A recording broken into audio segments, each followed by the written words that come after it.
Lideramos el camino de la opinión pública y buscamos que la cultura del debate alcance consensos y soluciones a los problemas de nuestro país.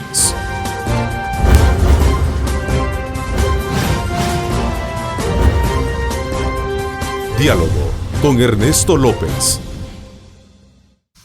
Hola, ¿qué tal? ¿Cómo están? Qué placer enorme saludarles a ustedes a esta hora de la mañana.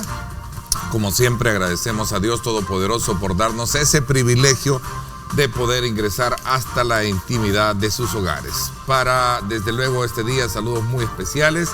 Queremos enviar a todos aquellos que están desde muy temprano, desearles muchos éxitos en sus labores. Aquellos que desde muy temprano están ya conectados a través de Megavisión Go, gracias por sintonizarnos. Esta mañana nos acompañan acá en nuestros estudios el coordinador del grupo parlamentario del Partido Arena, el ingeniero Carlos Reyes, a quien le doy la más cordial bienvenida. Gracias por acompañarnos. Buenos días, Néstor, es un gusto estar, por supuesto, con usted y también con el pueblo salvadoreño y a la orden. También saludo al doctor Donato Baquerano, diputado del Partido Arena y secretario, por cierto, de la Comisión de Hacienda y especial del Presupuesto. Gracias por acompañarnos. Gracias, licenciado López, y un saludo a todos los salvadoreños y contento de estar compartiendo con Carlos Reyes también. Bueno, voy a aprovechar también exhortar nuestras felicitaciones a quienes este día desde luego celebran el inicio de la Cuaresma, ¿verdad? Hoy es el conocido como el miércoles de ceniza, lo veíamos en esa importante cobertura que también tenía uno de nuestros equipos. Inician los 40 días en los que la Iglesia Católica llama a los fieles a la conversión y a prepararse para vivir los misterios de la pasión, muerte y resurrección de nuestro Señor Jesucristo. Así es que desde ya pues muchas felicidades. Bueno, vamos a aprovechar con ustedes a hablar de dos temas importantes. Uno de ellos es la presentación reciente de una propuesta para solicitar que todos los órganos de Estado se sumen a una política de austeridad. Además, vamos a aprovechar, conocer cuál es la, digamos, postura, aunque entiendo es de apoyo, a la propuesta que oficializó el día de ayer el presidente del Congreso, el doctor Norman Quijano, para crear una comisión especial para estudiar y mejorar el sistema de pensiones en nuestro país. Yo creo que esos son dos puntos bien importantes. Sin embargo, no voy a desaprovechar el momento para conocer algunos aspectos que tienen que ver precisamente con una reciente denuncia que hicieron dos diputadas de la Asamblea Legislativa y del Partido Arena.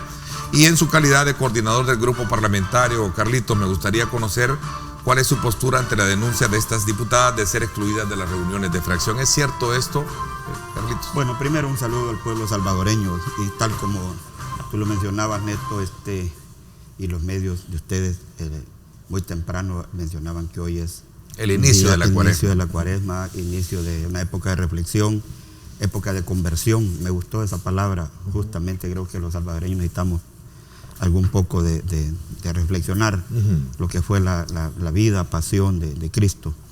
Así que un saludo, por supuesto, a todos los amigos que ya están en el miércoles de ceniza, reflexionando que polvo somos y polvo seremos. Bueno, con respecto a la inquietud suya en cuanto a ese tipo de denuncia o comentarios que se haya hecho, nosotros como partido tenemos una posición bien clara en cuanto a estos temas.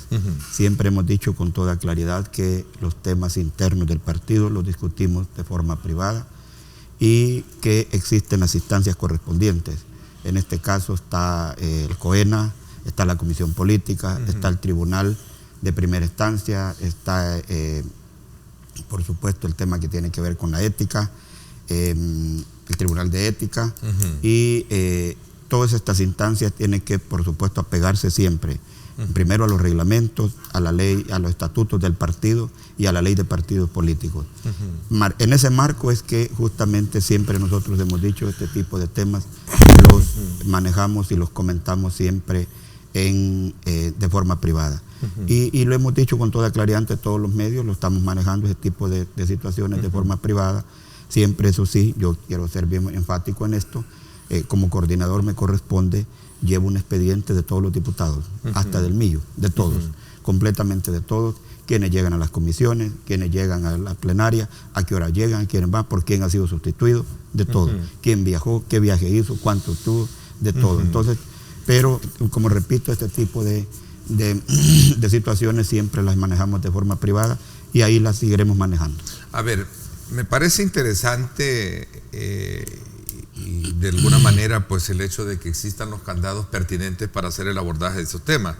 En mi calidad de periodista y entrevistador estoy en la obligación de preguntarle y usted también está en la disposición de responderme.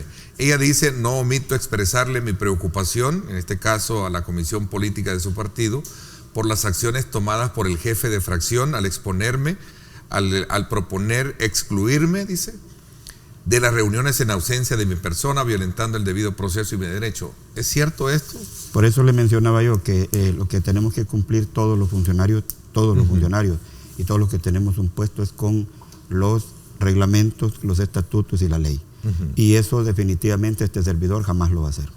Los reportes para estas personas a raíz de no estar alineados a lo mejor con las disposiciones o la disciplina del partido, ¿están hechos para poder reportarlos a la comisión política, como ella lo dice? En las instancias correspondientes. O sea, yo como vuelvo y repito, o sea, mi trabajo es, Donato también ha sido jefe de fracción, ha llevado todo ese tipo de reportes. O sea, no es nada que hoy lo llevo porque... No se está excluyendo a nadie entonces dentro de la fracción. Lo que yo quiero decir es que nosotros este tipo de situaciones internas siempre las manejamos de forma privada, hablamos con las personas, creo que de eso se trata justamente con todo. Yo soy una persona que a la hora que me dicen que quieren hablar, con todo gusto, siéntese, hablemos, conversemos. Y siempre respetando nuevamente. Es incorrecto que lo esté publicando, que lo esté haciendo público entonces ella y no lo esté manejando internamente. Ya esa es una decisión justamente de cada quien. Y primero, aquí en este país hay libertad de expresión. Y luego, como diputado, pues ahí está el 125 que también nos permite hablar y decir, incluso votar y no tener responsabilidad en el tiempo. Pero ya esas son decisiones personales que también se respetan. Sí. Pero nosotros, como repito, este tipo de situaciones las seguimos manejando de forma en contenido y en privada. Profundidad. Pero sí, en su momento ella declara que no está siendo tomada en consideración para asistir a estas reuniones, como una especie de exclusión, como ella lo llama. Sí, yo vuelvo y repito, nosotros para eso tenemos todas estas instancias, está la comisión política, está la comisión, yo pertenezco también a la comisión política, por el cargo que tengo, pertenezco al COENA y pertenezco a la comisión política. Soy de los pocos, habemos 2, 3 funcionarios que pertenecemos a este tipo de situaciones. Y definitivamente, le digo, ahí se conoce, está el Tribunal de Ética, está también el Tribunal de Primera Instancia, están todas las instancias correspondientes, el partido las tiene y definitivamente ahí es donde deben de ventilarse este tipo de temas. Y nosotros le hemos dicho, este tipo de temas siempre vamos a hacerlo de forma privada. Ok, bueno, veamos un poco y voy a comenzar de atrás para adelante. Esta propuesta que hizo el doctor Dorman Quijano para poder crear una comisión especial y estudiar el sistema de pensiones actual y cómo cambiarlo, ¿cuál es la, postura que asumen ustedes, doctor, y especialmente como miembro de la comisión del presupuesto? Bueno, en primer lugar, Ernesto, hay que partir de una premisa que es importante. Todos los sistemas previsionales del mundo siempre están tratando de hacerse eficiente en cuanto al servicio que tiene que dar para los jubilados y las prestaciones que tiene que dar. Y esto lo podemos observar en todo el mundo. Países desarrollados como los europeos tienen con mucha frecuencia que estar haciendo ese tipo de acciones. Nosotros como país debemos de hacer un análisis también desde el inicio, desde cómo comenzó este nuevo sistema previsional que tenemos y cómo lo tenemos actualmente y cómo podemos mejorarlo. Continuamente tenemos que hacer ese tipo de análisis. Hoy ha llegado el momento en que existe una serie de situaciones que debemos de buscar la forma de corregirlo. ¿A qué me refiero con esto? Venimos de un sistema previsional que colapsó completamente. Allá por el año 2006 se logró conformar un sistema completamente diferente que hasta esta época ha logrado recoger cerca de 11.000 millones de dólares, y esto es un dinero que pertenece a todos los trabajadores que han estado cotizando hasta este momento. Pero ¿qué es lo que sucede? En las últimas modificaciones que les hicimos, hay una gran ventaja que se logró en el tema de que le sirvió al gobierno para tener un alivio fiscal, porque a la larga, cuando... Alivio fiscal en detrimento de lo que era el fondo, como en algún momento hoy se está reconociendo. Mire, el fondo de los trabajadores. Hay una cuestión importante. Hay que reconocer que el partido de gobierno durante 10 años ha estado opuesto al sistema de capitalización personal, o sea, individual. ¿Verdad? O sea que los trabajadores van ahorrando en una cuenta individual. Ellos toda la vida han tenido una lucha constante contra este sistema. Y la mejor forma que encontraron para irlo debilitando son las acciones que se fueron tomando durante 10 años. Un ejemplo claro, este sistema se creó también para poder cubrir los trabajadores del antiguo sistema, y que el gobierno no tenía dinero para estarlo pagando, porque todo ese dinero lo pagábamos con préstamos. Entonces llegó un momento en que hasta los préstamos era una carga demasiada para el país. Entonces se creó lo que se conoce como los famosos CIP, los certificados de inversión previsional, que estos servían para pagar a estos jubilados del sistema antiguo. Pero ¿qué es lo que sucedió?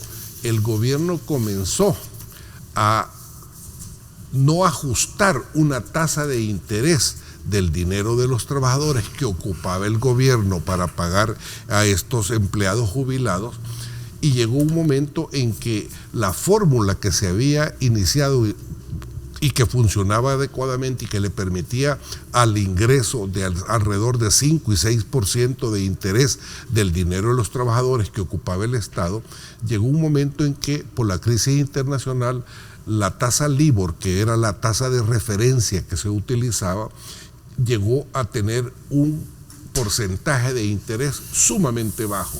¿Qué es lo que sucedió con esto? Que las tasas de interés del dinero que tenían los trabajadores, que es la principal fuente de crecimiento del capital que ellos tienen guardado, llegó a un punto que ganaba 1.5%. Y así, se utilizaba por ley el 30% de los ahorros de los trabajadores. Vino este gobierno durante 10 años, en lugar de corregir la tasa de interés del dinero que estaba utilizando los trabajadores, lo que hizo fue prácticamente mantener esa tasa y además aumentar el porcentaje que podía utilizar de los ahorros de los trabajadores hasta llegar a un 50%. ¿Qué quiero decir con esto? Que aún a pesar del ataque que ha tenido, se ha logrado capitalizar una buena cantidad de dinero de ahorro de los trabajadores. ¿Qué es lo que está sucediendo actualmente? Que hay muchos pensionados que se están actualmente jubilando, que en determinado momento las pensiones les quedan sumamente bajas. Claro. Entonces, ¿qué es lo que hay que hacer? Para empezar, hay que tener una mente amplia para iniciar el estudio de un tema tan importante. En segundo lugar, tiene que ser una participación amplia de todos los sectores. Los trabajadores, los empleadores, que son los que aportan la cantidad de dinero para que este sistema funcione. El presidente de la República tiene mucho que ver, tiene que liderar este debate. ¿Sí? Y además de eso, los políticos tienen que, en el tema de que son los que van a estar encargados de estructurar todo el sistema con las nuevas modalidades que les podamos implementar, pero el debate tiene que ser amplio. Ok, rentabilidad tiene que ir de acuerdo a lo que yo he logrado captar en el debate que se tiene, digamos, o que se ha tenido, es buscar cómo mejorar la rentabilidad que tiene el dinero que en este caso hace uso el Estado. Es correcto. ver el tema del rendimiento que tiene y por supuesto también veamos un poco el tema de las comisiones por la administración, que es un punto también que está ahí importante. presente. Carlitos, vamos a ver. Sí, yo creo que es interesante. Arena, solo una pregunta, así concretamente. ¿Arena está consciente que esta es una factura pendiente? Sí, que ha tenido. No, es una deuda. Porque este no es un problema creado de hoy. Esta es una deuda que tenemos los salvadoreños. Así ¿Sí? hay que llamarle. Yo creo que es importante y que hay que corregirlo. Hacer los esfuerzos. Eso sí, hay que hacerlo de forma responsable. ¿En qué sentido? Yo quisiera entender esa forma de responsable. ¿No se ha manejado responsablemente este tiempo atrás? Bueno, lo que pasa es que, sí, por supuesto, hay que decirlo, ya lo que decía, cuando, o sea, los préstamos, el gobierno diciendo... La creación del fideicomiso que fue para aliviar un problema de carácter fiscal. Ahí va. Más que de beneficio para nosotros, ¿y qué sucedía? Los trabajadores. ¿Sí? Haciendo préstamos a organismos internacionales pagando el 7-8%. Claro.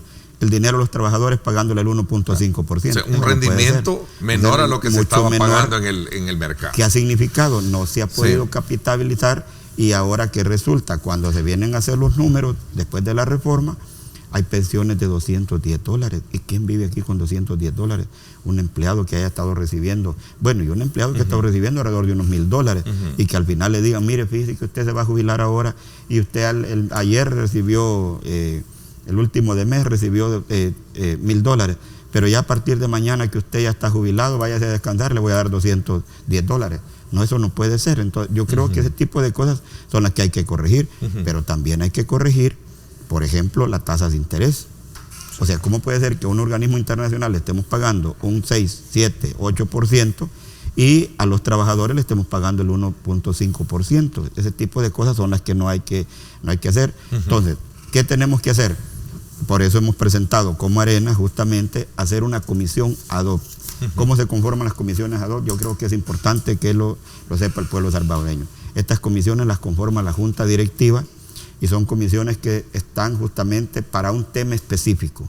Entonces ahí se dice, vaya, este tema específico, este grupo de diputados que lo estudie, que lo analice, que llame a todos los sectores involucrados en estos temas y al final saque una resolución y terminada la resolución, terminado un dictamen, desaparece esa comisión. Entonces, de eso es lo que se trata. Es un problema que tenemos realmente cuando uno comienza a escuchar y dice, mire, fíjese que yo fui a que me hicieran mi cálculo y me van a dar $230, 220, 210.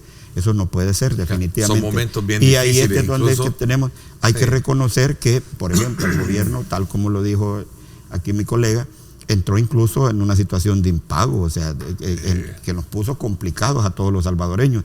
Y el mismo sistema ha servido justamente, el dinero de los trabajadores ha servido para que el gobierno se pudiera estar financiando, estar agarrando, llegó hasta el 50% y con esas tasas de interés y no permitiéndole incluso que pudiera invertir para afuera o que pudiera invertir donde pudiera tener mejores réditos, al final esto ha tenido este problema de capitalización y hoy estamos viendo las consecuencias.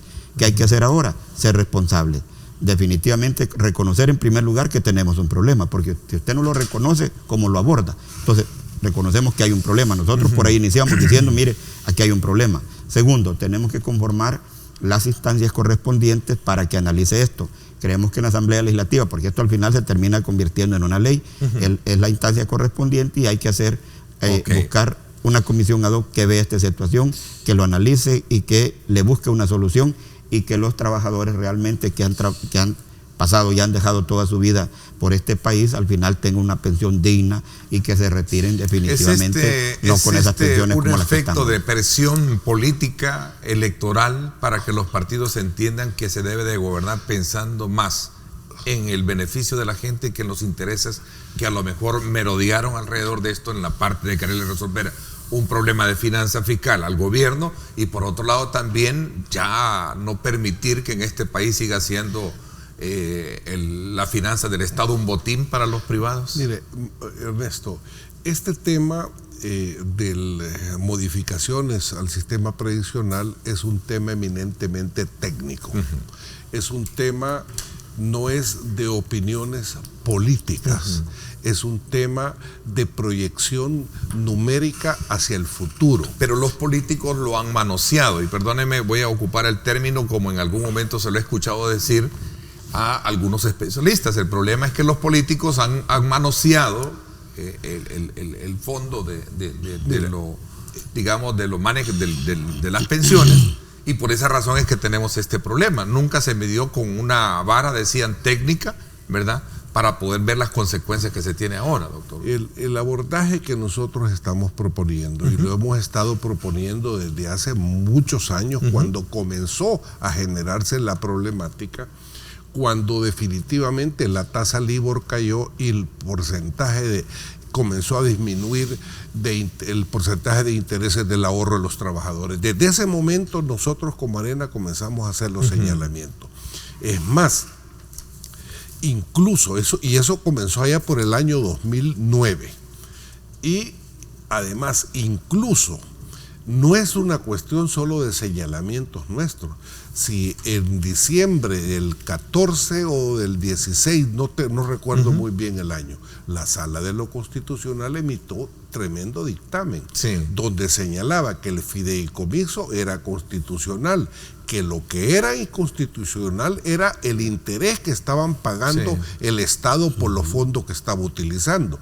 Y cuando usted habla de políticos, la idea es esta: es el Estado el que ha manoseado en muchas ocasiones los intereses. Buen punto, porque al final... Y le voy a explicar por qué razón. Porque era una forma de ahorrarse dinero. El Estado, por un lado, siempre ha pagado las pensiones de los jubilados, pero ¿qué hacía el Estado? Tenía que hacer préstamos al extranjero. ¿Qué le significaba esto? Un interés del 6, 7 y ahora hasta 8%. Deuda, pero con intereses altos, 7, 8%. Que deuda para pagarse con deuda también, porque el Estado no tiene recursos, somos un Estado... Sí, correcto. Entonces, 1,5%. Entonces, el capital que debería de ir creciendo del ahorro de los trabajadores no creció adecuadamente por el manoseo de los gobiernos.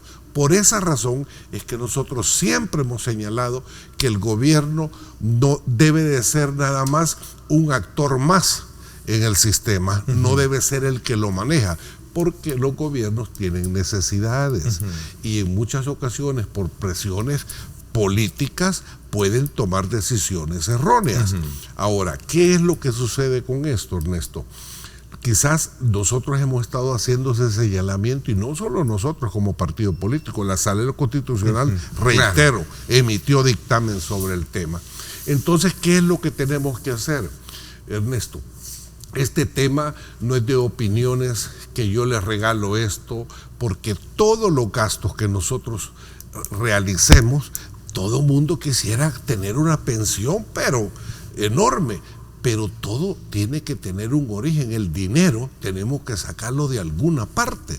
Entonces, esa capacidad de organizar un mejor sistema e irlo adecuando siempre va a ser necesario. Y hay otro elemento, perdón, que se me quedaba sobre la mesa, y es la forma y generar el mecanismo para sobrealimentar o alimentar también la base de cotizantes, porque si no tienes generación de empleo, si no hay oportunidades de empleo y no se alimenta esa base, difícilmente se va a poder caer en eso. Esa es otra problemática que hemos tenido Ernesto, en este país. Quizás lo más importante que esto has hablado es que nosotros nos enfrascamos en un diálogo muy importante para mejorar el sistema previsional, pero la visión no debe ser hacia un árbol, sino hacia el bosque. El país, ¿Qué piensan de la comisión? ¿Qué piensan de la comisión que recibe del 1.9% que recibe? Nosotros hemos dicho... ¿Dispuestos a bajarle esa comisión? Yo creo que, nuevamente, y ya lo decía Donato, creo que es fundamental, y lo mencionabas tú. Por ejemplo, decía, mire, esto tiene algún tipo de connotación política electoral. Nosotros, por ejemplo, dijimos, este tema no hay que involucrarlo directamente en la campaña. Y no lo hicimos. A ver, pero si no es así, ¿cuándo entonces? No, pero es que a eso vamos. Hoy es el momento.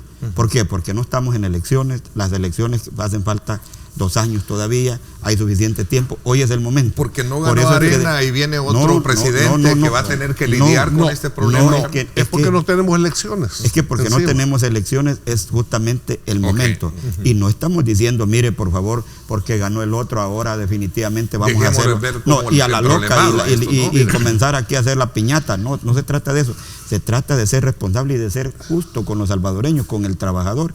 Entonces, este es un tema netamente técnico.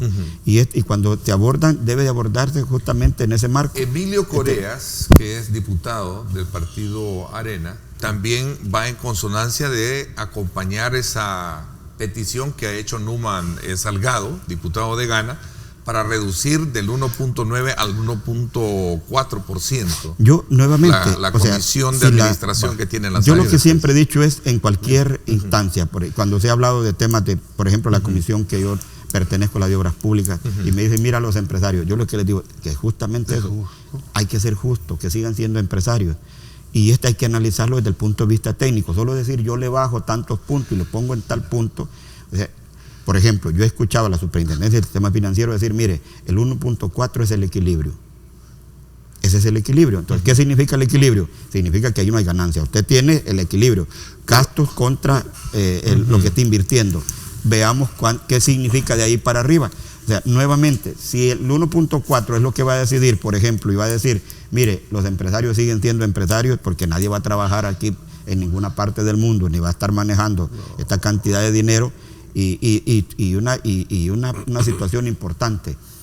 Por eso es fundamental el tema de que no se involucre el gobierno, porque el gobierno, al involucrarse y al estar directamente, tiene una gaveta, es decir, aquí tengo 10,000 millones de dólares y los saco y los invierto, y aquí ya voy viendo cómo los voy reponiendo y nunca los repone. Entonces, nosotros hemos dicho con toda claridad, hay que analizar todos esos temas, pero desde el punto de vista técnico, decir, mire, busquemos una rentabilidad justamente a las empresas que sea justa. Si es muy alto el 1.9, bajémosle. El superintendente planteó una carta, por cierto, a la comisión donde dijo, mire, el 1.4 es el punto de equilibrio. ¿Qué le estaba diciendo? En mi caso le he preguntado a los técnicos y los técnicos... Pero no dice ahí de que era porque realmente no quedaban perdiendo. Dijo que ese era lo real para que pudiesen operar normalmente. Ernesto, esa es la pregunta que... no tengo la carta acá. Es que a eso vamos. Nosotros le hemos preguntado a los técnicos y le hemos dicho, porque hay gente que conoce de estos temas y nosotros tenemos en la fracción qué significa el 1.4. Entonces ahí le hemos dicho, mire, si con esto las empresas van a poder sobrevivir, ahí nos quedamos. Si se necesita, nos decía, y ahí nos decían los técnicos, miren, lo que pasa es que la carta lo que dice es el equilibrio. Entonces no lo dice, miren, ni más arriba ni más abajo. Lo que nos está diciendo es que pueden operar con 1.4. Que pueden operar con 1.4. Que le entendí mal, me dijo de que no recibían ganancias. No. Ellos pueden operar con 1.4. Esa es la pregunta, y ese es el análisis que hay que hacer.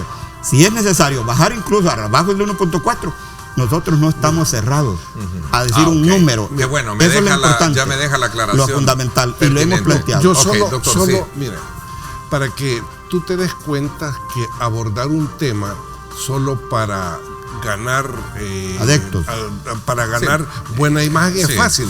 Yo te voy a ganar popularidad. Te voy a contar algo. Ustedes la historia del sistema. Inicialmente las AFP comenzaron en el año 98 al 99 con 3.25, que era la comisión de administración de ella. En el 2000 se bajó a 3, en el 2012 se bajó a 2.7, en el 17 a 2.20 y hoy está en 1.90. ¿Que se puede bajar? Claro, porque esa comisión 90, el 0.9 del 1.9 se ocupa para el seguro que tiene que tener cada ahorrante. La comisión se queda de las AFP como en 1%. ¿Que se puede bajar?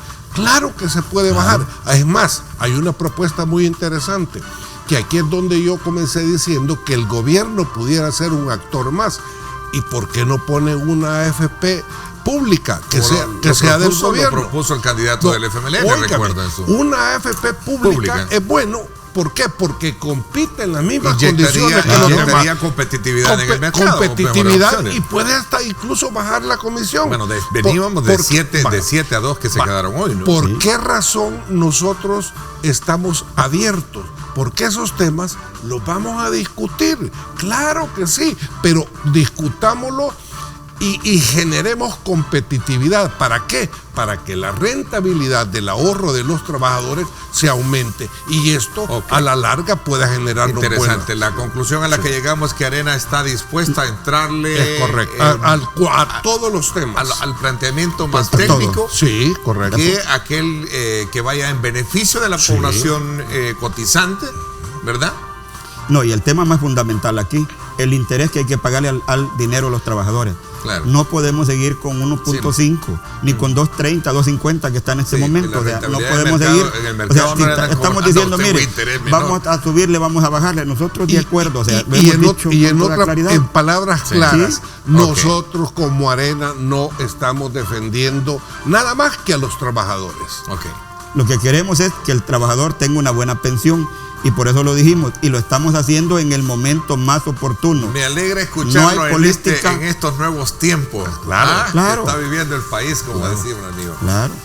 Y por eso yo les hacía la pregunta. Obviamente es una coyuntura en la que la presión política electoral ha llevado a sacudir el estamento político para hacer un abordaje de esta naturaleza. Hay que reconocerlo. Pero es que, Neto, es que independientemente ganes o pierdas en una elección, estos temas no puedes seguir postergarse. No pueden postergar. O sea, ahí tenemos a una cantidad de maestros. No se les puede seguir dando a los maestros 210 dólares. Claro, que no pueden jubilarse. Ganan.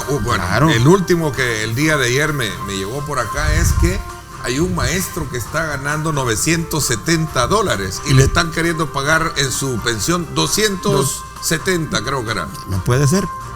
Esas cosas son las que no pueden ser. Vivir, Ernesto, me dice. Es correcto. No puede ser. Entonces, puede ser una pausa y cierro este ciclo ya porque quiero hablar también de este otro tema. Hay que tener un abordaje técnico. Y responsable, porque si no se hace de forma responsable, volvemos a caer en lo que cayó este gobierno, en impagos. Va por querer contribuir a resolver este problema. Ese es el tema. A eso. Si hay que bajar, hay que subir tasas de interés, si hay que bajar comisiones, hay que bajarlas, no tenemos ningún problema. ¿De dónde venimos? Justamente, que si queremos. Sí queremos, y que quisiéramos más, que haya más competencia, porque al haber competencia eso significa que el inmediatamente Estado pueda abrir una FP. Ustedes estarían avalando no tenemos ningún problema. Claro. Qué bueno escucharlo. Vamos a ver. En honor al papel del ausente, me decía también el presidente de Asafondos, el ingeniero Novelino Ernesto, magnífico. Lo que hay que ver es qué impacto va a tener esa reducción, porque hicimos un poco la matemática y no es mucha, ¿no? Claro. Pero también debe de hacerse de una forma integral esto. Es correcto. Quedo satisfecho un poco con este tema. Hay una propuesta para eliminar beneficios a funcionarios con la que ustedes pretenden de alguna manera establecer ciertos mecanismos de ahorro, es decir, medidas de austeridad para el Estado, una propuesta de reforma para un mejor uso de los recursos públicos, limitar el uso de vehículos de lujo, salarios y seguros, entre otras cosas proponen. ¿De qué se trata? Vamos a ampliar esto cuando volvamos.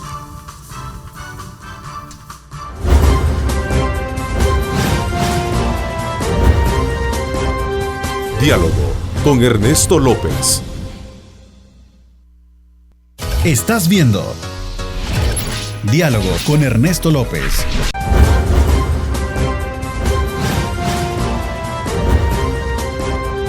Diálogo con Ernesto López. Bueno, gracias nuevamente por estar con nosotros. Son las 7:08. Gracias a usted por estar participando. Aprovecho para invitarlos a que no se pierdan el debate político semanal en radio. Este día a las 6 de la tarde, Astrid Ábalos y este servidor, pues estaremos conversando con el doctor Roberto Rubio, director ejecutivo de Funde, con Rafael Lorenzana, experto en temas de país, y también Jorge Villacorta. Tres destacados conocedores de temas de país, tres pensamientos diferentes, haciendo un análisis de coyuntura. Vamos a hablar acerca de las elecciones internas en el FMLN, que ya están desde luego fijadas para los próximos meses. Y por supuesto ya las primeras reacciones. Ayer el vicepresidente Óscar Ortiz estaba denunciando pues ciertos aspectos anómalas en cuanto a el manejo del padrón electoral que tiene el partido FMLN. Así es que desde ya, pues ustedes manténganse pendientes, será un tema que vamos a abordar este día.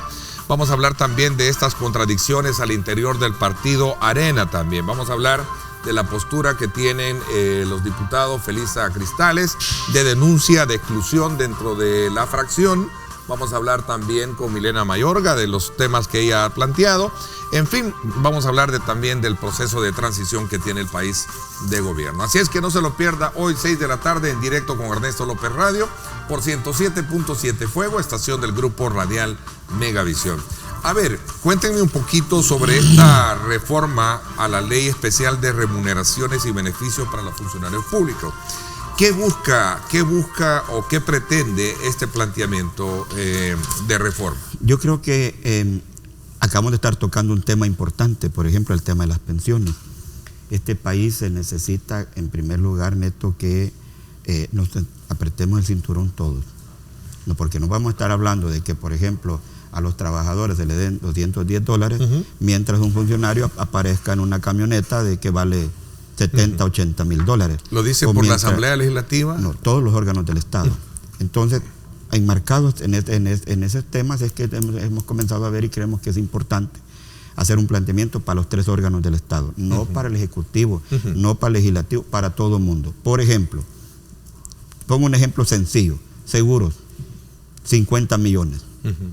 Si le quitamos el seguro a todas las entidades del Estado, de los 3 órganos del Estado, ya ahí El Salvador se ahorró 50 millones. ¿Y por qué no vamos todos al Seguro Social? ¿Y por qué no fortalecemos al Seguro Social? ¿Y por qué no hacemos todo este esfuerzo?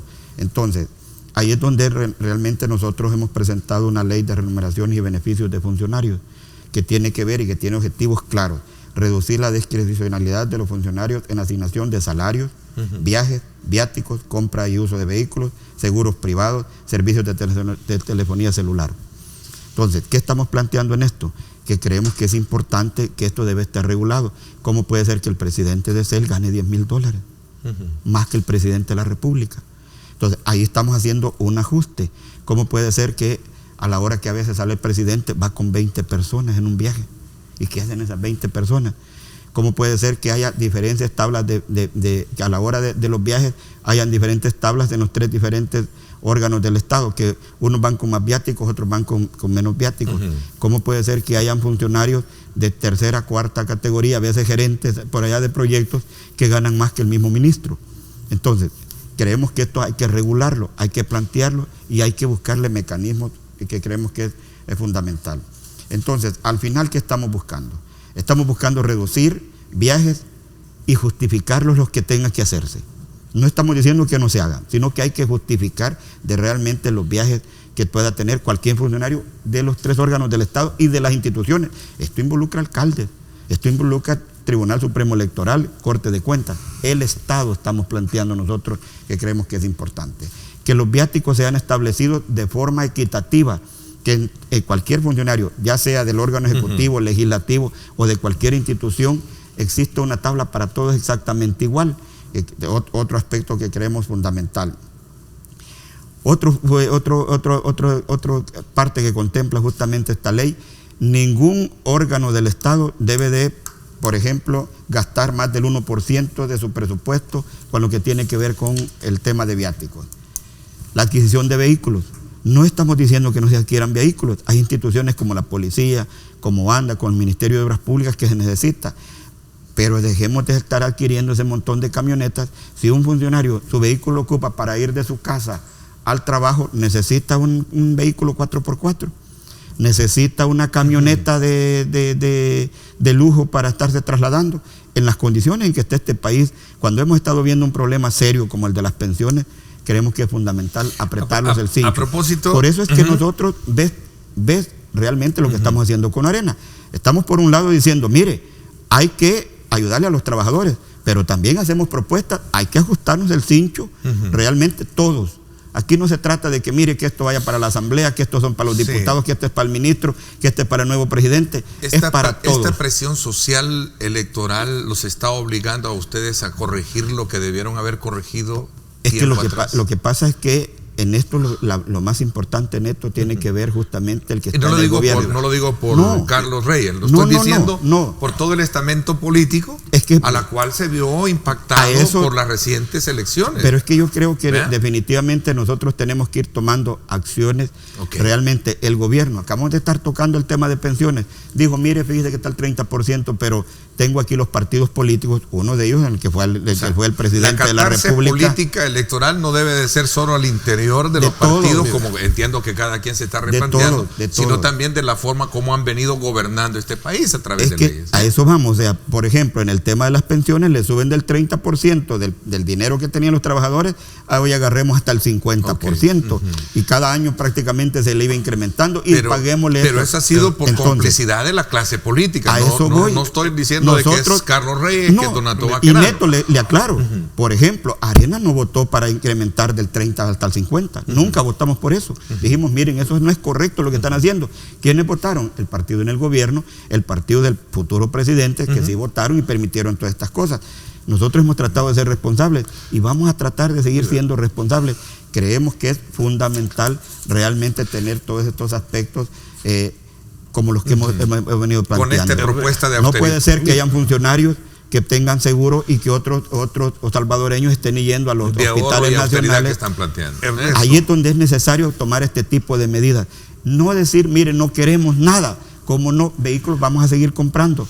Realmente nos escribe, dice, las deformaciones y problemas del sistema previsional tienen su origen en la politización del sistema, que debe de ser más 100% técnico. ¿Están preparados para apartarse los políticos del diseño de la reforma y dejar que profesionales expertos en pensiones diseñen la mejor reforma integral? Es que ese tema no es ni de sociedad civil, ni de expertos, ni de políticos, es de todo el pueblo salvadoreño. Tenemos que trabajar todos en él, definitivamente. Ahora, lógicamente, creo que las propuestas deben de ser diseñadas eminentemente técnicas, y para eso es necesario contratar o buscar personas asesoras de alto nivel en el tema de pensiones. Sí, ahora, ahí está, por cierto, esa es una referencia al tema de pensiones que decía Paul, y decía que si están preparados para apartarse. Hay tendencia de hablar de que los políticos son mala palabra, y yo te diré una cosa: en la vida todo funcionario que pasa deja cosas buenas y también deja cosas que se pueden por eso comencé yo al principio diciendo, y por eso te quiero decir, hay un mea culpa también en todo esto, que hay que reconocerlo. Entiendo que ustedes lo han dicho, ¿no? Tú estás haciendo una visión, Ernesto, pero yo te voy a hacer otra visión. Nosotros tenemos 10 años y se nos achacó como partido político una serie de señalamientos, y todavía continúan, porque hubieron malos comportamientos de personas que pertenecían al partido y que fueron expulsados, que todavía las estamos cargando. Pero yo te voy a decir algo: nosotros tenemos 10 años de estar en una lucha constante, y esto que estamos presentando ahora, Ernesto, no es una cosa que por presión política, como tú lo has dicho. 10 años de lucha, y lo hemos puesto en práctica, porque hoy que tenemos la presidencia de la Asamblea Legislativa, todos los parámetros que nosotros estamos ahorita señalando que se hagan, dijéramos, para todos los órganos de gobierno, pues nosotros ya los pusimos dijéramos, ya lo hicimos realidad. Un ejemplo, el tema de viajes. La fracción legislativa de Arena fue la primera que dejó de viajar en la Asamblea Legislativa. ¿Qué tenemos ahora? Un ahorro enorme en el tema de viaje, y lo hicimos nosotros. Las camionetas. El tema de vehículos, ¿qué es lo que estamos proponiendo ahí? Que no se compren vehículos. Tú dijiste, lo hacen por la Asamblea Legislativa. Efectivamente. Bueno, porque es lo que más visiblemente se vio hoy. Pero ya se entregaron todas las camionetas. Sí, encomiable, es decir, admirable también esa postura. Así debería de ser el resto, ¿no? ¿Cuántos nos ahorramos solo de telefonía? Otro. En la Asamblea. No hay teléfonos para la... Hay teléfonos, pero no aquello como estaba, aquellas cantidades enormes. Ernesto, de eso se trata. Nosotros hemos dado el ejemplo de cómo se debe de trabajar. Seguros médicos. ¿Quién quitó los seguros médicos? Fue propuesta nuestra, fuimos los primeros que individualmente comenzamos a decir nosotros no queremos seguros médicos. Y eso lo hemos venido haciendo durante 10 años. Y esa ha sido la instancia de comportamiento toda esta que hemos propuesta tenido. que están haciendo no puede considerarse como una piedra de tropiezo, como lo dijo el diputado Francisco Merino, y lo voy a pasar textualmente. Es decir, todo este tipo de restricciones que están planteando ustedes, ¿por qué hacerlas ahora? Decía, voy a comenzar con Francisco Merino. Dice que no se vaya a traducir como una piedra de tropiezo para el nuevo gobierno. Hay una ley de presupuesto y ley de salarios aprobada. Es correcto. Criticando la postura de ustedes. Pero yo te voy a dar respuesta de eso. Mira, nosotros podemos obtener crítica, pero hemos demostrado en la Asamblea Legislativa que todo esto se puede Ahora hacer. veamos lo que dijo Rigoberto Soto con la propuesta esta que presentaron. Dice Rigoberto Soto, recordemos que ellos gobernaron durante 20 años y nunca llevaron una pieza de correspondencia de este tipo. Tenemos 10 años de estar luchando por esto.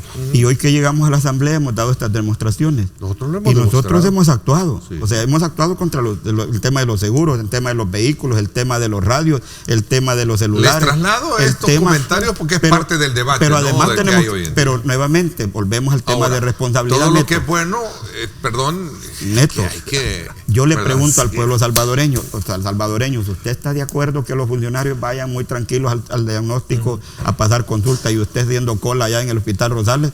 ¿Usted está de acuerdo que los funcionarios realmente para ir de su casa al trabajo Arena está viviendo otro momento coyuntural político? A eso quería llegar y a rato se está queriendo un poco tratar este punto. Por supuesto. Porque, por supuesto. Y algo más, de forma responsable, y te pongo un ejemplo.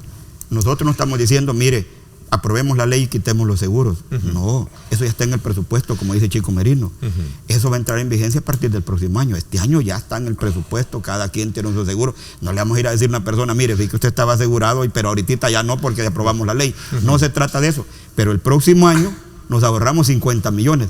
Que me diga cualquier funcionario, que me digan los funcionarios o los próximos funcionarios que van a estar, el mismo presidente de la República, que nos diga definitivamente, mire, creemos que es importante, este dinero no nos va a servir. Es que nosotros, por ejemplo, Neto, hay temas aquí importantes y hacíamos cálculos así. Si los 3 órganos del Estado se vieran involucrados en esto, podemos ahorrarnos hasta $200 millones si aprobamos esto, sin dejar de dar los servicios, sin dejar de contratar lo que se tenga que contratar, pero haciéndolo de forma justamente, como dice la misma ley, porque la ley es clara, proyecto de ley de remuneraciones y beneficios de funcionarios. Me decía un analista, el país está viviendo momentos diferentes en los que los partidos políticos van a tener que hacer un giro de 180 grados para poder de alguna manera. Si el pueblo nos ha mandado un mensaje en estas últimas elecciones. Ernesto, nosotros tenemos 10 años de estar en ese proceso. Y prueba de ello es que lo que estamos presentando porque ahora han sido oposición, obviamente. Es correcto, Ernesto. Pero como dice Francisco, como dice Rigoberto Soto, gobernando 20 años nunca se vio. ¿Tú crees que es posible que nosotros todavía estemos cargando con los señalamientos de un expresidente que fue expulsado del partido en ese determinado momento? Y fundador de uno de los amigos que escribió ahí. Varios expresidentes tienen ahí cuestionados, ¿no? Cuestionado, yo no estoy diciendo que son... Ernesto, ahí están las instancias correspondientes. Claro. Siempre, nuevamente. Les agradezco muchísimo que me hayan acompañado y conocer el espíritu con el que presentan esta reforma. Creo que al final, si en el pasado esto era malo y hoy se quiere enmendar para corregirlo, pues bienvenido por el beneficio del país. Pero habría que ver también los impactos y las connotaciones que esto tenga, sobre todo porque se trata de un nuevo gobierno, ¿verdad? Correcto. En la que sin duda alguna el papel de ustedes, como lo he escuchado decir de sus dirigentes, es hacer una oposición coherente, responsable, ¿verdad? Que lo que es de beneficio para la población apoyarlo y lo que no es, pues de Neto, alguna y termino manera con esto. Yo le haría un llamado al futuro presidente que se pronuncie sobre estos temas. que se pronuncie, por ejemplo, si el futuro presidente nos dijera... Hoy presentan una reforma para incrementar el FODES en la Asamblea Legislativa. Van a apoyar también de forma responsable, lo están pidiendo los alcaldes. Y el presidente electo dijo, yo voy a apoyar a los alcaldes y le voy a dar el 2%. Estamos tomándole la palabra, vamos a apoyar a los alcaldes. La forma más, doctor, 10 segundos. La forma más eficiente para llevar buen servicio a la población es la descentralización. Y los alcaldes tienen un papel importante en ese acercamiento y darle solución a los problemas de las comunidades. Por lo tanto, nosotros sí apoyamos el 2% de aumento. Les agradezco que me hayan acompañado, doctor Donato Baquerano, también Carlitos Reyes, gracias. Como siempre, es un gusto conversar con ustedes sobre estos temas legislativos y por supuesto también el escenario político como tal. Gracias por haberme acompañado. ¿Cuál es la expectativa que tiene el rubro del sector turístico, el cierre del ciclo del sector de turismo? Las expectativas con relación al nuevo gobierno nos va a acompañar el vicepresidente del Buró de Convenciones, Rafael Heret, en cuestión de segundos. Vamos a la pausa y regresamos.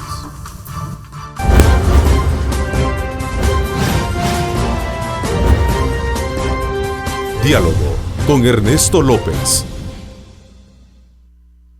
Estás viendo Diálogo con Ernesto López.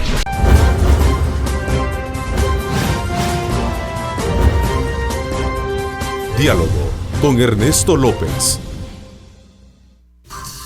Bueno, gracias nuevamente por estar con nosotros. Agradecemos como siempre su permanencia con nuestra programación.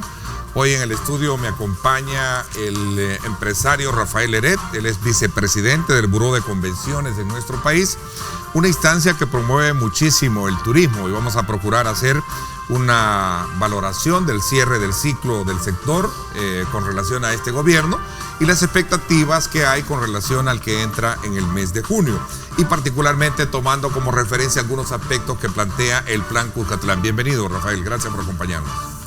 Muchas gracias por su invitación, y especialmente pues al sector turístico y a los salvadoreños en general, que estén atentos pues a esta actividad, que es una de las actividades pues más maravillosas y con mayor potencial en el país. ¿Cómo se entrega, cómo cierra su ciclo este importante rubro de país, y cuál es la expectativa en términos generales de lo que puede esperarse con el nuevo gobierno? Bien, bueno, ya hemos tenido pues varios programas, Ernesto. Es indudable que para el sector privado esta gestión ha sido deficitaria, ¿verdad? Ha tenido, creemos, dos grandes logros. Uno, que ha puesto al turismo pues en la agenda municipal y, por qué no, en la opinión pública y la agenda nacional. Y lo otro, pues, que el ISTU ha hecho pues un muy buen trabajo con la parte de los centros turísticos, ¿verdad? Pero en otras áreas sí hay un déficit. Para el caso, siempre se ha expresado que el Ministerio de Turismo, apoyado pues o influenciando a Corsatur inclusivamente, que es una entidad técnica, ha tenido pues una mayor intención y propensión hacia el turismo interno, lo cual pues abona a una agenda, ¿verdad?, pues más política que a una agenda pues técnica. Y también pues ha desarrollado a través de Corsatur un despliegue territorial, ¿verdad?, a efectos pues de manejar una situación pues de cobertura política, también le podemos llamar de alguna manera. Y eso ha provocado que no exista una estrategia estructurada a mediano y largo plazo. Para el caso, fíjese que se han cambiado 10 gerentes de mercadeos en los últimos 9 años. 10 gerentes. 10 gerentes de mercadeo en los últimos 9 años. O sea que esa es una continuidad, o sea, eso genera pues un proceso donde no hay pues realmente una continuidad y una visión pues hacia el mediano y largo plazo. Como hemos hablado en anteriores oportunidades, el gasto en eventos sin utilidad pues para el desarrollo turístico, en detrimento de la promoción internacional, ¿verdad?, ha sido muy grande. cada año se gastan 200, 300, 400 mil dólares en diferentes eventos de invitar a los ministros de turismo de América Latina, de algún tipo de convención de líneas aéreas, pero o de cruceros, y como sabemos, pues esas son más unas invitaciones formales que unas invitaciones de negocio, ¿verdad? Pues las cifras turísticas están bien cuestionadas. El Ministerio de Turismo pues da unas cifras extraordinarias. La forma de medirla realmente es cuántos hoteles se han inaugurado, ¿verdad? Especialmente ¿Y en el área. podemos cuantificar ese dato? Pues mire, yo lo cuantifico de la siguiente forma: que no ha existido un hotel arriba de 50 habitaciones que se haya creado en los últimos 9 años que no en las áreas de ocio, llámese en pueblos, en playas, en lagos, en volcanes. No existe un hotel de esa naturaleza que se haya fundado en los últimos 9 años. Entonces esas cifras, obviamente el turismo de negocios, que es el turismo de San Salvador, ese sí es un turismo que crece en la medida que crece el país, ¿verdad? Pero a donde realmente aprieta el zapato, que es el turismo pues en el interior del país y en las áreas turísticas, ese pues básicamente ha estado pues ausente de grandes inversiones. Obviamente hay hoteles boutique buenísimos, hay una infraestructura pues turística, es parte de ese proceso de incentivación de que se ha incentivado pues a los salvadoreños a tener un poco de turismo interno. Eso pues ayuda, pero eso es solo una pequeña base de lo que debe de ser un verdadero turismo internacional, que es lo que le va a cambiar el rostro al país. Sí, tengo acá un tuit que publicara hace unos 4 días el hermano del presidente electo, Karim Bukele, que dice casi las 2 de la mañana. Dice casi las 2 de la mañana, y voy terminando una llamada con @Nayib Bukele, con su hermano, el presidente electo, sobre sus planes para el Surf City. Para Surf City, dice: no creo que pueda dormir de lo entusiasmado que estoy, se me eriza la piel. Definitivamente vienen nuevos tiempos para El Salvador. Pues mire, muy bueno, ¿verdad? Realmente el surfing ha generado una actividad extraordinaria en todo lo que es la parte de la Libertad. Está en Misata, está en San Miguel, está en Las Flores. Realmente es extraordinario, y son inversiones de calidad e interesantes, siempre hoteles pues de 10, 20 habitaciones, pero hay una gran sumatoria de los mismos, y eso es lo que hablábamos. Ese es el turismo internacional, ¿verdad? Porque le permite sostenibilidad a los negocios que le dan servicios al turista, de lunes a domingo, y esa es esa verdadera apuesta. Y obviamente creo que se llama Surf City, ¿verdad? La propuesta del Plan Cucatlán, Surf City. Mire, lo que hay que hacer ahí son cosas extraordinarias. Por ejemplo, deberían de haber 3 a 4 grandes eventos internacionales de surfing, estar en las revistas de surfing a nivel internacional, potenciar el surfing pues a nivel de hacerlo, de masificar el mismo a nivel pues de los jóvenes en El Salvador, ¿verdad? Tener pues grandes plumas especializadas que escriban en diferentes medios, manejar la web, o sea, estas cosas son importantísimas. Esperemos que invertir muchísimo en la promoción, en campañas, publicidad por todos estos lugares que tenemos, que son muy lindos, ¿no? Sí, mire, pero esas son campañas que nosotros vemos aquí a nivel nacional, o sea, que es parte del turismo interno, ¿verdad? Que es lo que le decía, que es lo que ha permitido. ¿Qué vale más, el de afuera o el de adentro? El de afuera. De afuera gasta, según el Ministerio de Turismo, 120 y pico de dólares diarios, tiene una estadía casi de 6 días. Estamos hablando entonces que está hablando de 700, 800 dólares por turista, según las cifras del Ministerio, ¿verdad? Y esto es una derrama extraordinaria. ¿Y el turismo interno local es poco? Entiendo que son 100 millones de dólares al año. O sea, pero se le asigna el 30 y 40% del presupuesto de ¿cómo se llama?, de los fondos de promoción, ¿verdad? Eso es algo que hay que mantenerlo, ¿verdad? Hay que mantener el turismo interno y hay que fortalecerlo. Creemos que la institución adecuada para eso es el ISTU, ¿verdad? Que el ISTU debería estar relacionado con el turismo interno y la parte recreacional. Pero Corsatur debería ser una corporación, una entidad, una autónoma de no más de 40, 50 empleados altamente calificados y con una altísima dosis de elementos técnicos. Eso sí daría importantes resultados, ¿no? Sí. Voy a hacer una pausa. Cuando regresemos, seguimos hablando un poco sobre este tema y más aún cuando se trata de fortalecer un rubro tan importante como es el de turismo, ¿verdad? Que es el que de alguna manera también provoca a pensar que el país necesita incentivar, recrear y sobre todo también explotar grandes bellezas que tenemos. No cabe duda que tenemos ese potencial y ese es el que hay que mejorar. Vamos a la pausa. Información de tráfico, por cierto, a esta hora. Este es el informe del tráfico desde el Megadrón. Gracias a Seguros del Pacífico. Seguros del Pacífico te ofrece full cover y cero deducible en tu seguro de vehículo. Para más información, llama al 2283-0800 o contacte a su asesor de seguros. Bueno, gracias nuevamente por estar con nosotros. Ahí está esta preciosa imagen sobre la Quinta Avenida Norte.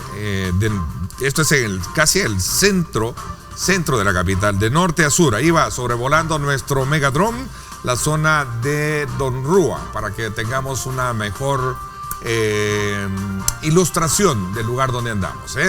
Esta es la calle que conecta precisamente hacia el centro de gobierno, ¿verdad? Yendo hacia lo que sería el redondel de la escuela de ciegos, ¿no? Así es que ahí está precisamente un giro para que usted pueda apreciar la cúpula de la iglesia de Don Rúa. Miren qué preciosa imagen, cómo nos pone en perspectiva, en vivo, en directo, para todos aquellos que están fuera, más allá de nuestras fronteras. Aquí les dejamos esta preciosa estampa de este templo muy lindo. Gracias. Nos vamos a la pausa. Este es el informe del tráfico desde el Megadrón. Gracias a Seguros del Pacífico. Seguros del Pacífico te ofrece full cover y cero deducible en tu seguro de vehículo. Para más información, llama al 2283-0800 o contacte a su asesor de seguros.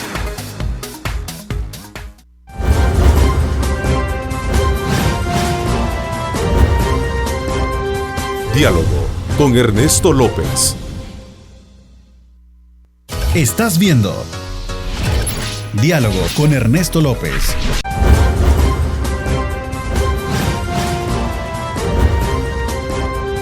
Diálogo con Ernesto López. Bueno, gracias nuevamente por estar con nosotros. A ver, ¿cómo entonces, de acuerdo al cuestionamiento que usted hace de que la apuesta también debe de ser más afuera, cómo entonces debe de verse, digamos, cómo debe de administrarse entonces el tema, el rubro de turismo, ¿no? Sí, mire, el turismo es la actividad o la segunda actividad más grande del mundo, ¿verdad? Económicamente hablando. ¿Para nuestro país lo es también? Estamos, según las cifras del ministerio, en un 4 o 5% de participación del Producto Interno Bruto, lo cual es importante, ¿verdad? Pero hay países que participa el turismo el 25% como Dominicana o el 12% como Costa Rica, etcétera, etcétera, ¿verdad? Pero es que, y allí es donde viene esa gran complejidad.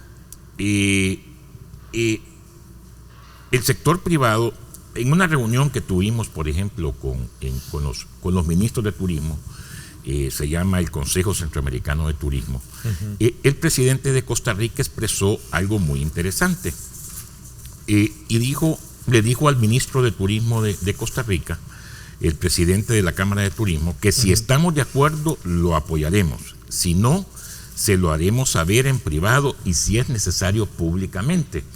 este tipo de comentarios son importantes para que el sector privado turístico tome conciencia de la importancia de expresar lo que es bueno y de la importancia de expresar también lo que no estamos de acuerdo. ¿Le parece también poco que Colombia nombrara a El Salvador como destino turístico recientemente? Esto fue en febrero de este año, según la publicación que hacen colegas del periódico El Diario El Mundo. Colombia nombra a El Salvador como destino turístico. Ahí está, por cierto, la información. Sí, Rafael. Sí, mire, esto pues ahí hay muchas cosas digamos de corresponsabilidades y de correspondencias entre ministerios y entre diferentes actividades. Pero lo que hablamos nosotros como sector privado es los negocios, pues, o sea, el trabajo que se ofrece, okay, la actividad económica, y en qué se derrama ese tipo de frases o de expresiones, de respaldos, ¿verdad? o apoyos, O de respaldo, sí. Pero al final de cuentas, lo que se necesitan son hoteles, restaurantes, turoperadores, y en cantidades similares a la que tenemos con el surfing. En otras áreas tan distintas. Inversiones en turismo en El Salvador sumaron 91.8 millones el año pasado, según un reporte que tengo acá de la sección El Economista, que habla precisamente de cómo se logró potencializar esta parte.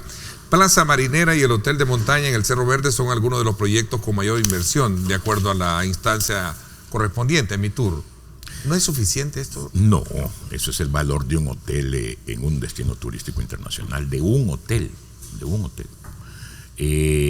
Para el caso en El Salvador hay 4,000 millones de dólares en proyectos turísticos, con planes de desarrollo, pero inversión privada. Privados, con planes de desarrollo, etcétera, etcétera. ¿Qué se necesita entonces para incentivar esa? Bueno, ¿Qué necesitamos como país para abrir ese portafolio de inversión que genere empleo, que genere un dinamismo de economía como el que usted está planteando? Bueno, mire, primero que nada, si gusta, tocamos lo que es el Plan Cuscatlán, ¿verdad? Que ahí están expresados. Porque es lo que viene más próximo. Es lo que viene más próximo, está por venir, ¿eh? Y entonces le hemos puesto acá lo que promete el Plan Cuscatlán, ¿verdad?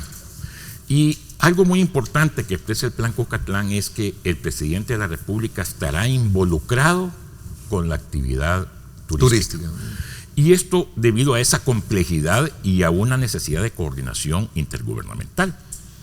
Para el caso, por ejemplo, el Viceministerio de Transporte, a pesar de múltiples reuniones que hubieron entre el sector privado, el Ministerio de Turismo y el Viceministerio de Transporte, la situación ahí sigue totalmente complicada, ¿verdad? Entonces, esta complejidad intergubernamental la tiene que resolver el presidente de la República.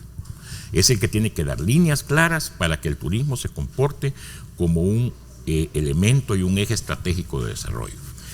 Así las cosas, así ha pasado, por ejemplo, en México, con el presidente alemán, en Dominicana con Balaguer, en Colombia con Uribe, en Costa Rica pues con el presidente Arias, y así pues diferentes países han tenido a un presidente de la República que es el que ha comandado estas acciones. Habla también el plan Cuscatlán, por ejemplo, de rescatar la parte cultural. Ahí tenemos nosotros varias intenciones. Primero, hay un proyecto que no es sustituto de Pueblos Vivos, sino que es un adicional a Pueblos Vivos, que en México se le llama Pueblos Mágicos, que es escoger una serie de pueblos y sitios turísticos y elevarlos a un nivel de categoría internacional. Estamos hablando entonces que tiene que tener ese tipo de intencionalidad internacional, ¿verdad? Por ejemplo, ahí se podrían tener facultades por ejemplo, de arte, de música, de artes plásticas, por ejemplo, en Suchitoto, en Ataco, en Perquín, y esos lugares empiezan a vivir y empiezan a tener una serie de rescates culturales y de atractivos. Por ejemplo, el Plan Cuscatlán habla a su vez que va a poner una serie de ¿cómo se llama?, de sedes del CENAR, ¿verdad? Eso es importante y va en la línea que el sector privado ha expresado en varias oportunidades. Por ejemplo, también promover el turismo cultural. O sea, cultural, ¿verdad? Cultural. Museos. Y le da vida a los pueblos. Por ejemplo, San Miguel Allende en México nace a través de que la Facultad de Sí. Teatro y de Artes Plásticas se concentraron en toda esa área en San Miguel Allende en México, ¿verdad? Ujú. Entonces, eso empieza a darle vida. Mira, son cosas a veces hasta sencillas, pero que no ha habido tal vez esa voluntad, ¿verdad? Necesita recursos también para ello. ¿Será que no han existido o sí existen los recursos pertinentes? Pues mire, más que todo, recordemos que el país no es tan bonancible, no tiene recursos para decir, mire, somos lo que somos. Creo que el recurso vital que tenemos es lo táctil, ¿no? Lo que tenemos, la montaña, el río, ¿no? Sí, efectivamente. ¿O es cuestión de voluntad? Es cuestión de voluntades. Mire, y hablar de dinero. Por ejemplo, en 10 años, Corsatur ha recibido cerca de $100 millones para promoción turística. 100 millones de dólares. Eso es una cantidad extraordinaria, ¿verdad? Por ejemplo, en el área de la cultura maya, nosotros hemos hablado siempre que está incluido en el Plan Cucatlán, pero nosotros queremos darle una nueva connotación, que se desarrollen espectáculos de luces y sonidos en los sitios arqueológicos, que se eleve y se ponga en valor los mismos. Son tantas cosas que se pueden hacer, ¿verdad? También expresan y hablan de los puentes vacacionales, que eso es importante porque un puente vacacional genera un 358% más de actividad que un fin de semana normal. O sea, que se triplica y casi cuatriplica la actividad. Pues, bueno, Federico Anliker, que también está cerca del presidente, está dentro del equipo o del grupo cercano al presidente electo Nayib Bukele. Hay un tuit en el que él, a propósito, no dejó de cuestionar un poco una campaña que llevó a cabo Mitur, que decía que Mitur ha puesto en marcha una importante estrategia de promoción a través de caravanas móviles que circulan por 15 días o circularán por 15 días en todo Bogotá. Es decir, hablando de Colombia, ¿no? En toda Bogotá, mostrando los atractivos turísticos que posee el país, hablando de la promoción.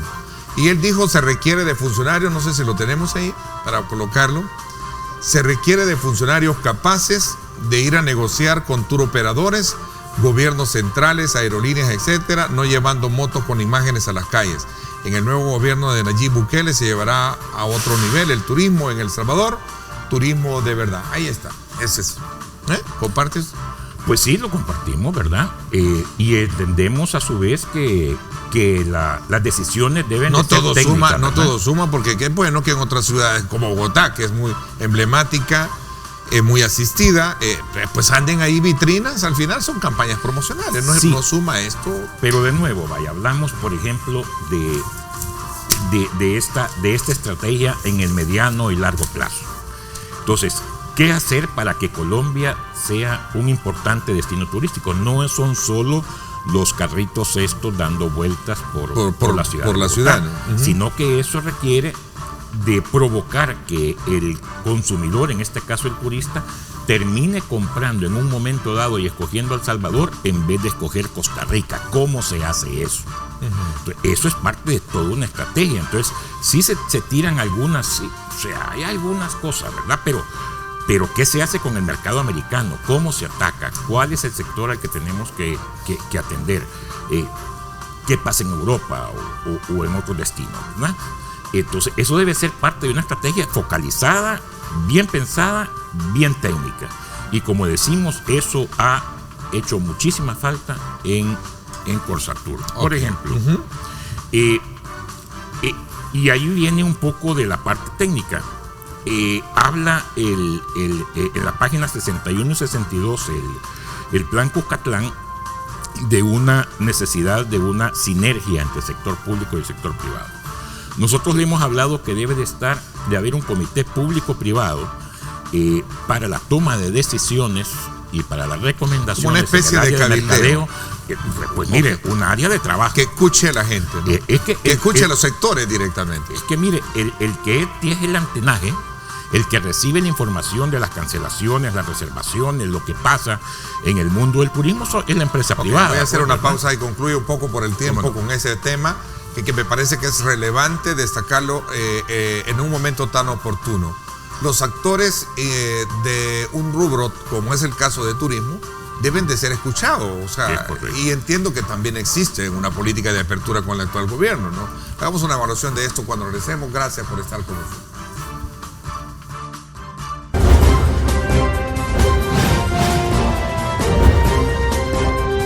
Diálogo con Ernesto López.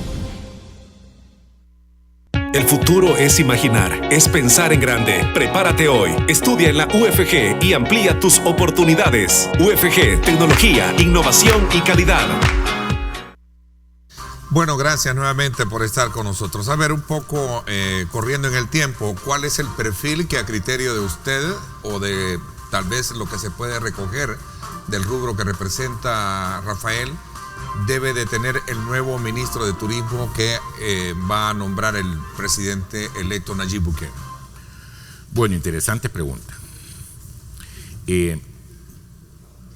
Esperamos, durante años creímos que un ministro de Turismo para el sector iba a ser algo importante. Desafortunadamente la política se ha mezclado con esa cartera y las decisiones técnicas se han alejado y ha habido una preponderancia política. Entonces, ¿qué es lo que necesitamos?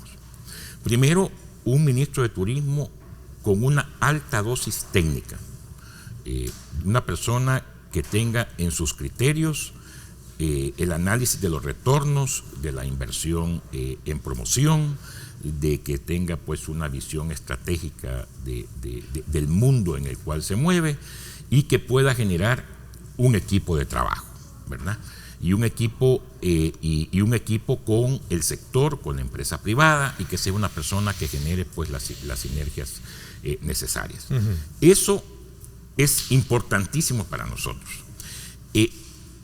Otro punto importante que creemos, y le expreso para nosotros porque las gremiales del sector turístico, uh-huh, llámese la asociación de hoteles, de pequeños hoteles, de guías, de turoperadores, se han alejado de la Cámara Salvadoreña. ¿Van a hacerle propuesta al presidente electo a ustedes de nombres o perfiles? No nos ha sido solicitado. Uh-huh. Vean. Y en ese punto... A ver, pero entiendo que es un gobierno al que va a escuchar, ¿no?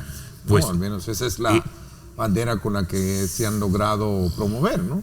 Varios de los puntos que se han tocado se le han expresado, digamos, a cuando eran pues precandidatos, ¿verdad? El señor Bukele, y especialmente se le presentaron, uh-huh, al licenciado Ulloa. Esperamos obviamente tener pues una serie de reuniones, entendiendo pues que esto está en desarrollo, ¿verdad? Y hay un punto que sí es importante y que va y es afín al nuevo gobierno, y este punto no fue tratado en su plan Cucatlán, uh-huh, que es el manejo de imagen de país por parte de CAPRES, de Casa Presidencial.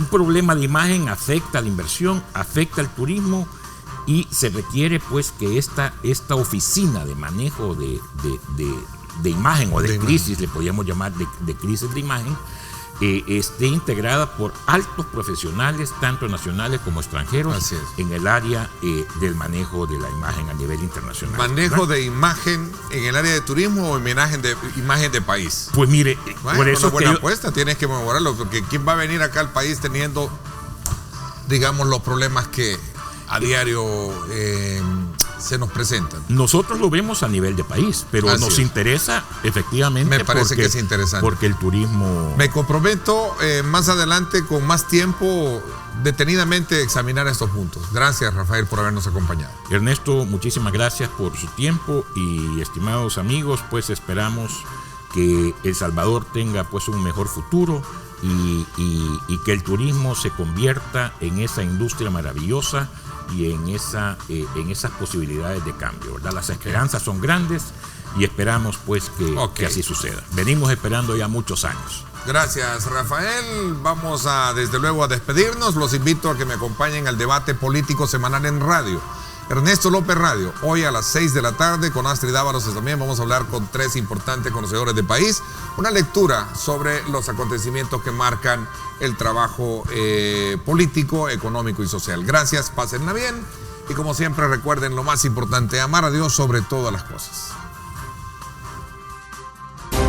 Lideramos el camino de la opinión pública y buscamos que la cultura del debate Alcance consensos y soluciones a los problemas de nuestro país.